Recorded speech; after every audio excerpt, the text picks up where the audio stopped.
Hi, K-pop lovers. Welcome back to the channel. If you've watched more than one BABYMONSTER Fancam compilation this year, you've probably noticed something strange. No matter which stage, which broadcast, which country, the camera keeps landing on the same face first. Before you scroll away, subscribe, because we're breaking down exactly why Chiquita has become the member every lens in the building seems to chase, and why that fact alone has sparked one of the most complicated conversations in the fandom right now. Let's start with the receipts. During BABYMONSTER's CHOLM World Tour stop in Seoul, Chiquita's solo stage performing Worth It didn't just trend. It went viral almost instantly, racking up millions of views across multiple platforms within days. That's not a fluke.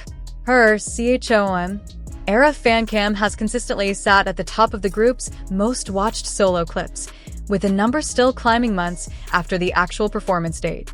Compare that to any other member's solo cut from the same tour, and the gap is hard to ignore. When lists of the year's most popular BABYMONSTER content get made, her name keeps landing at the top over and over, regardless of the song, the outfit, or the city. So, why does this keep happening? Part of it is simple stagecraft. She brings a combination of powerful stage presence, expressive facial reactions, and consistent performance quality that makes her clips more replayable than average. Unlike fancams that only land for one standout member per era, her footage tends to pull viewers in regardless of which song is playing, which is part of why her solo moments during CHOLM kept resurfacing across TikTok, YouTube Shorts, and X long after the actual concert dates had passed. Even before the tour kicked off, her live cuts of Sugar Honey Iced Tea on broadcast stages were already being singled out for the same reason.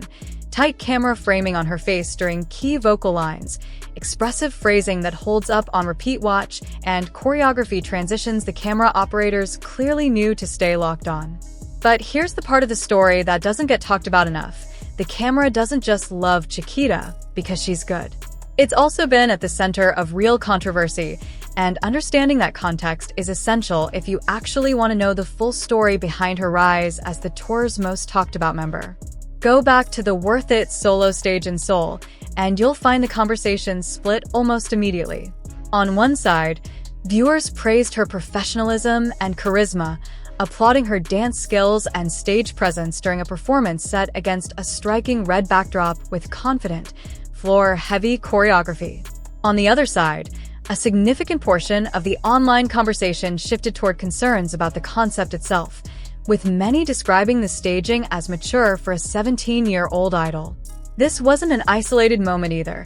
It reignited a much broader, ongoing conversation in K-pop about age-appropriate concepts as more idols debut younger and younger, and the same debate has followed Chiquita specifically for over a year now, tracing back to earlier stage outfits and camera choices during promotions that critics felt leaned older than her age.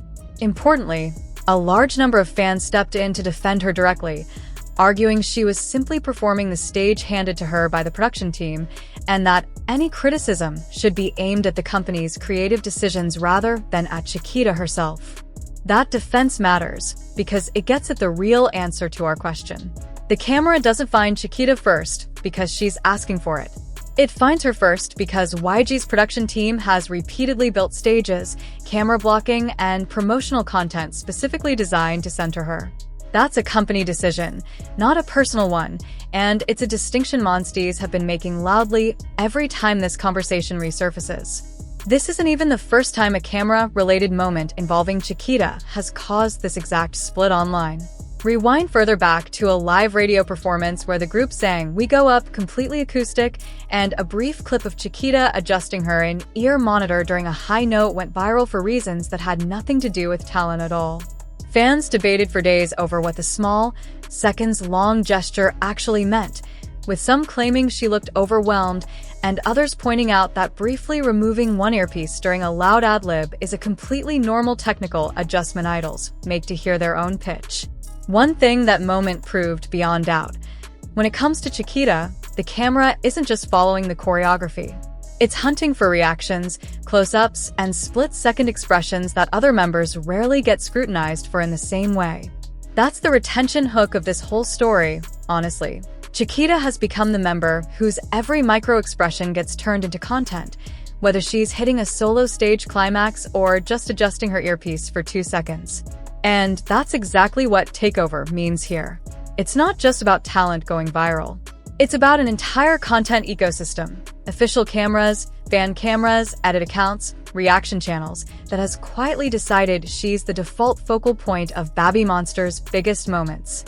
Now bring that pattern into the full structure of the CHOM World Tour itself, and everything starts to click into place. The show opens as a full group spectacle. We go up, the title track, Chum, fan favorite bangers like Batter Up, Drip, and Sheesh, before the setlist shifts into individual spotlight territory. Each member gets a dedicated solo slot built around a cover that fits their concept. Rora takes on Havana. Asa performs to a bar track featuring G-Dragon. Farida covers Super Bass. Ruka takes on a Missy Elliott cut, and Ahayan closes the run with Problem. And right in the middle of that lineup sits Chiquita's Worth It, the solo that, night after night, ends up being the one clipped, captioned, and reposted the most within hours of the show wrapping. That pattern held all the way from the opening 3-night residency at Jamsil Indoor Stadium in Seoul, and it followed the tour straight into Japan. Once the CHOM World Tour moved on to dates across Japan, including the stop at Galion Arena Kobe, the same clips kept surfacing from her corner of the stage. Solo moments, cheeky reaction shots during full group numbers, playful bits during the multi-song encore run that closes every show. It's become almost predictable at this point. Whichever city the tour lands in next, within a day there's already a new Chiquita clip outperforming everything else posted from that same show. And it's worth being honest about the tension sitting underneath all of this. Chiquita is still a teenager. The same camera attention that's turning her into the most clipped member of the tour is also the exact thing critics point to when they raise concerns about staging choices made for someone her age. Both things are true at once, and that's really the untold part of the story. Not some secret scandal, but the fact that her rise as the tour's most watched member isn't a clean, simple success story. It's tangled up with real questions about who's making these staging decisions, and whether the company is putting a very young performer in a position where the attention outpaces what's actually appropriate for her age. What's clear either way is that Monstiez have noticed the pattern, and they're not staying quiet about it. Whether that's celebrating another viral fancam or pushing back on a camera angle they think crossed a line. That's the real reason this conversation keeps resurfacing every single time Chiquita steps on stage. It's not just about one performer's talent. It's about an ongoing debate over what the industry is asking a teenage idol to carry on her shoulders every night of a world tour that's only getting bigger, with dozens more dates already confirmed across Asia, Oceania, and beyond.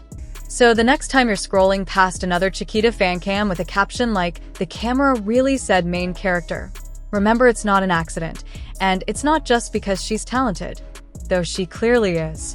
It's the result of deliberate staging decisions, a fanbase actively documenting and debating every second of her screen time, and an industry conversation that's far from settled. If you want to stay caught up on where this story goes next, subscribe, drop your take in the comments, and we'll see you in the next one. Annyeong.